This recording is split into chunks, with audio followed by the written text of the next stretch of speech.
Ja, ich will auf jeden Fall meinen Part fertig kriegen irgendwie. Das ist mein Ziel.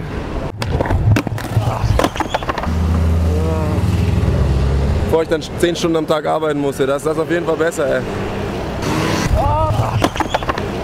So 5 Stunden skaten am Tag, Party machen, ein bisschen chillen. Oh. Das Schlimmste an der Sache ist, es muss alles stylisch sein. Kann nicht irgendwie hässlich sein, ey.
Hauptsache keine Partie auslassen. Feiern, feiern, tust du immer, aber das macht dich doch nicht glücklich. Tanzen auf der Oberfläche, du weißt es aber lässt.